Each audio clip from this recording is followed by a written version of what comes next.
Bienvenue à la 8e épisode du podcast des Superdads. Aujourd'hui, on vous pose la question, selon vous, est-ce que les cours d'éducation physique remplissent leur devoir?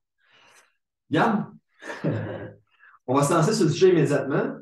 Tu m'as challengé, dans le fond, directement avant qu'on commence le podcast. Tu dit, c'est pas un cours d'activité physique, c'est un cours d'éducation physique.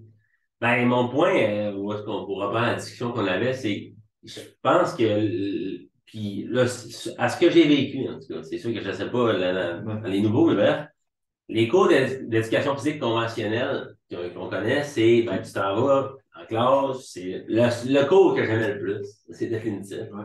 Certains, il y en a, c'est ceux qui haïssent le plus, par contre. Mais ce qu'on faisait en général, bon, on joue au flag football, on joue on fait des badminton, du basket, de ci, de ça. Bref. Fait, ça, c'est bien. Je pense que de bouger, de faire l'activité physique, on le sait tous, c'est quelque chose qui est bien. Par contre, si on revient à la base, le titre du cours, c'est de l'éducation physique. Donc, mon questionnement que je soulève aujourd'hui, c'est qu'est-ce qu'ils apprennent réellement? Est-ce qu'il y a réellement une éducation au niveau physique, à part de comprendre les règles du ballon chasseur, une certaine éducation, je comprends, mais est-ce qu'il n'y aurait pas un autre type d'éducation qui serait à faire au lieu de juste bouger et faire de l'activité physique avec les gens? Ouais. Ben, à base, ça va dépendre de comment est-ce que tu le vois. Parce qu'on a parlé, en fait, de est-ce que le titre devrait être éducation physique? Est-ce que ça devrait être un cours d'activité physique? Parce que en ce moment, c'est réellement ça. Puis jusqu'à même aller au cégep, jamais est-ce que j'ai eu de l'éducation autour des sports, de l'alimentation, des saines habitudes de vie. C'est right? Beaucoup pratique. Fait que ça a toujours été vraiment, puis je peux le comprendre, le débat, c'est que nos jeunes ne bougent pas assez. Ouais. Moi, si tu m'avais enlevé, en fait, mes cours d'éducation physique, j'aurais sûrement décroché à l'école. J'aurais eu de la misère parce que, ben, moi, le sport, c'était ma vie. Right? J'aimais bien ça, aller au cours d'activité physique. Puis, je me rappelle, là, on avait comme un cycle de 9 jours, puis on avait 2 cours. Right? Ce qui voulait dire que c'était chanceux. Dans une semaine, tu allais avoir 2 cours d'activité physique, mais souvent, la semaine d'après, tu n'allais pas en avoir. Okay? Je veux dire que normalement, tu en as un peu plus que 2 fois dans un cycle de 14 jours. Mais ça pour dire, c'est que j'étais actif pendant mon 75 minutes, mon 60 minutes. Après ça, qu'est-ce qui se passait le reste du temps? Une chance que j'ai fait partie de sport, organisé, que j'avais des parents qui étaient, qui supportaient le sport, puis que j'appréciais ça. Mais je me mets à la place, en fait, de d'autres personnes qui faisaient partie de mes cours à l'école, qui, pour eux, l'activité physique, c'était horrible. C'était horrible parce que la seule accessibilité qu'il y avait à ça, c'était de faire un cours de ballon chasseur. Puis c'est pas bon, en fait, ballon chasseur. T'es une fille, peu importe. Moi, t'es un gars qui n'est pas super sportif.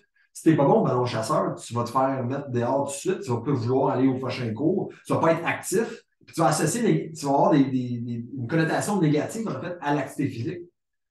Mais le but, dans le fond, puis pourquoi est-ce qu'on doit parler de ce sujet-là, pourquoi est-ce que je crois que c'est tellement important, c'est parce que autant qu'on parle d'action, autant qu'on pousse les jeunes à être actifs, puis qu'on veut qu'ils créent ce momentum-là, c'est que si eux autres n'ont pas l'éducation nécessaire pour comprendre que c'est la bonne chose à faire, c'est qu'est-ce qui va se passer dans les 177 autres heures dans la semaine? Est-ce qu'eux vont être actifs parce qu'ils ont été éduqués correctement face à ça? Puis si on avait gardé le modèle conventionnel du cours d'activité physique, ben, il faudrait qu'il y en ait à tous les jours l'école. Ouais, exactement. Parce que en quoi tu renforces un comportement si tu le répètes une fois par semaine, qui ont juste 2 cours par semaine. Puis on se demande pourquoi les jeunes ont la misère à être attentifs. Ben, c'est parce qu'ils veulent bouger, c'est juste ça qu'ils veulent faire. Ils veulent pas rester assis, écouter un prof parler d'éthique ou de philosophie. Mais en fait, je vais te challenger là-dessus. C'est ce que nous autres, on voulait. Ouais. Puis là, si on regarde la population aujourd'hui, puis on va assumer, là, ils ne veulent pas être actifs. Ils veulent être devant un ordinateur. Là, je ne veux pas assumer et généraliser pour tout le monde, mais il y a pas mal plus de jeunes de nos jours. Dans le temps où est-ce qu'on jouait dehors, on allait, je m'en rappelle, le jouer au hockey, là, à patinoire du coin, jusqu'à 9h15, là, ma mère, elle criait, viens-t'en à la maison, Caleb. Là, de nos jours, c'est pas mal plus les médias sociaux, l'Internet, l'iPad, le téléphone cellulaire sont partout. Je pense que peut-être que ça serait le temps qu'on réveille et qu'on allume que les jeunes, c'est pas qu'est-ce qu'ils vont vouloir de manière inhérente, mais c'est qu'est-ce qu'ils ont besoin. Ouais. Mais pourquoi ils veulent plus ça? Ben, sur qui ils prennent le modèle? Sur leurs parents. C'est que si tes parents sont zéro actifs, ils font aucune activité physique, ben, c'est juste normal pour toi de ne pas bouger et d'être sur ta tablette, de faire d'autres choses. Ce qui n'est pas nécessairement négatif en soi de faire autre chose que de bouger tout le temps. Ouais. Mais, tu sais, c'est parce que faut être conscient de ça. Là. Et, OK, là, j'ai un autre point, je pense, qui va être pas si pire. C'est que tes parents, dans le fond, ils sont pas actifs. Mes parents, ma mère, je la voyais pas aller au gym puis faire des sports à longueur de journée. Au contraire, elle allait à la job, elle revenait le soir à 5h30, elle faisait à souper. On checkait un peu la TV, mais durant le jour, dans les moments libres, le matin, le soir, la fin de semaine, j'allais faire du sport. Mais là, la différence, c'est que nous autres, en tant que société, on n'a pas été éduqués. On n'a pas été éduqués, dans le fond, à voir les bienfaits de l'activité physique, de la saine alimentation. Ça fait en sorte que, puisqu'on n'a pas vu, puis qu'on n'a pas eu cette éducation-là, on n'est pas capable nous-mêmes de venir rationaliser pourquoi est-ce que c'est normal, c'est la bonne chose d'avoir des habitudes de vie saines. Quand je parle d'habitudes de vie saines, OK, t'as beau dire en fait que faire 1 heure de gym par semaine, puis passer le reste de ta semaine assis sur ton divan, c'est moins sain que de marcher. C'est pas ça le débat, là. Le débat, c'est que, selon moi, si on avait éduqué, dans le fond, la génération passée, right? Si on n'avait pas eu de cours d'éducation physique, on avait eu des cours qui portaient bien le nom puis qui respectaient leur engagement puis leur objectif qui est d'éduquer à l'activité physique, mais encore plus que ça, à la santé, à travers des saines habitudes de vie, de l'entraînement et de l'alimentation, on n'aurait pas, en fait, le réflexe de plugger nos kits devant la TV, de plugger nos kits devant l'iPad, devant le téléphone cellulaire quand ils chialent. Quand ils sont hyper actifs, on n'aurait pas tendance à leur donner du Ritalin, du Vivance comme que moi j'ai eu quand j'ai été diagnostiqué avec un problème de déficit de l'attention, quand j'étais juste pas capable de dépenser mon énergie. Exact. Je ne sais pas si c'est exactement dans la ligne que tu parlais, mais j'ai vu justement parler d'éducation physique et de jeunes. J'ai vu un autre article ce matin,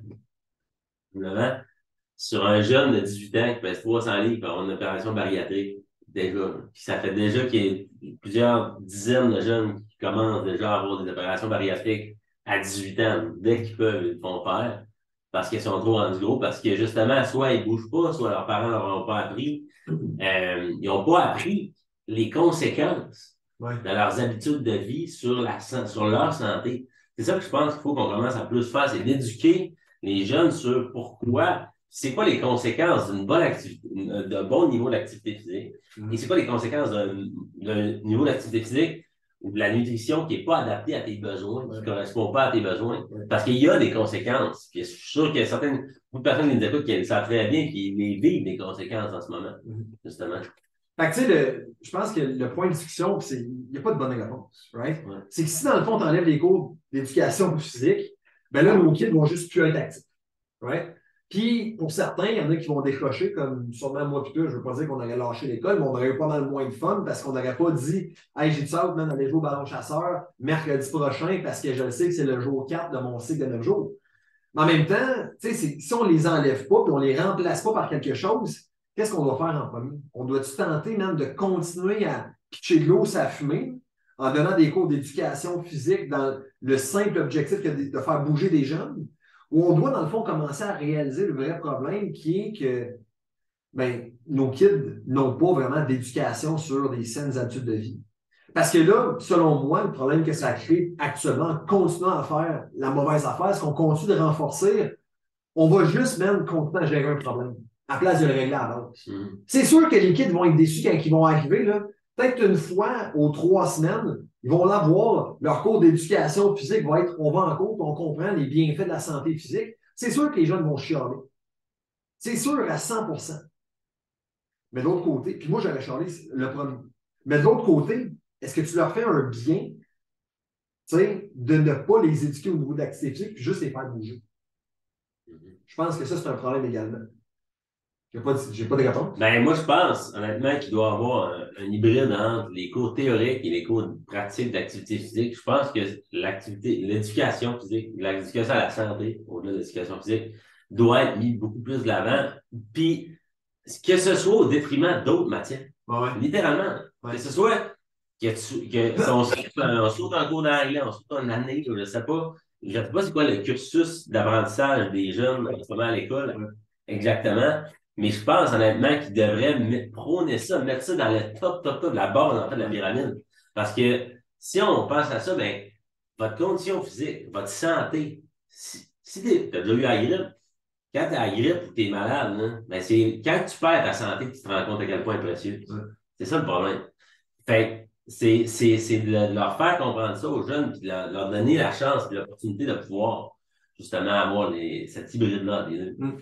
Quelle est votre opinion là-dessus, guys? On veut vous entendre dans les commentaires. Partagez en fait vos opinions sur si les cours d'éducation physique remplissent leurs devoirs, si on devrait, en fait, comme Gab l'a proposé, avoir des cours d'éducation à la santé, puis avoir un cursus, en fait, qui pourrait potentiellement mettre de côté d'autres matières, les fameux théorèmes de Pythagore qu'on utilise à tous les jours, mais qu'on ne sait pas vraiment c'est quoi les calories, qu'on ne sait pas comment avoir des saines habitudes de vie, qu'est-ce que ça peut apporter comme impact négatif ou impact positif de l'autre côté. On veut savoir, en fait, c'est quoi votre opinion là-dessus, parce que selon nous, si on n'en parle pas, on n'est pas capable de régler des problèmes qu'on a dans notre société très apparents, OK? Des personnes qui sont malades, tant physiquement que mentalement, par notre opinion, puis en fait, c'est pas notre opinion. Si tu es malade physiquement, mentalement, si tu es en surpoids, clairement que ça peut avoir un impact, puis il peut avoir une cause à effet là-dessus.